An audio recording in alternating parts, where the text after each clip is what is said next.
Hi, this is Ray again from Rediscover Handbags. You know, we got such a great response on our last video. My partner and I were talking and we decided to keep in touch with you more often and tell you the latest about ourselves, our company, and also just some things about the nature of collecting. Now, a lot of people come into our shows and they'll say, Ray, how did you get started? And I say, well, that's a long story, but let me see if I can condense it a bit for you. So when I was in my preteen years, 11, 12 years old, I was very fascinated with the Marvel comic books. That's not the DC comic books like Batman and Superman, but the Stan Lee comic books like Spider-Man, Iron Man, the Fantastic Four, the Avengers, and X-Men. And I love the colors, I love the characters, I love the stories. They had some great illustrators working back then. And so I was very entranced, and it took me out of my kind of humdrum existence.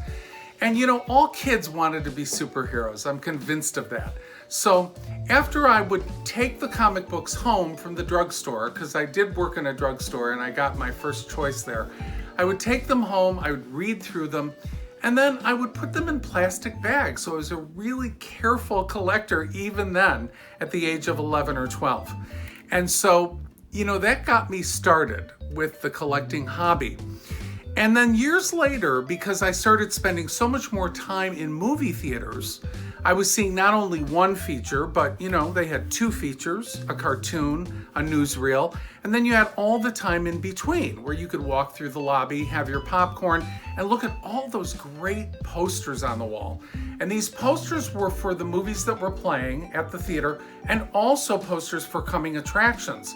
So it really inspired me, it ignited my interest, and I couldn't wait to have those posters on my wall. And that's how it all got started, really.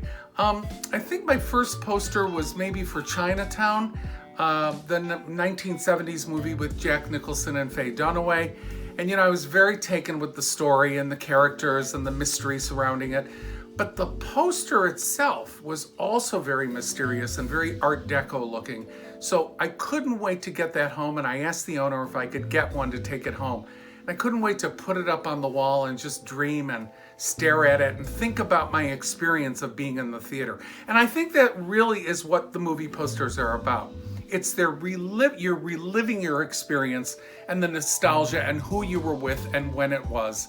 And that just makes it a really full-bodied experience. So that's how I got started. And, we'll have other stories for you and other posters and other things to talk about in the future. But I thank you so much for joining us here for this little video chat.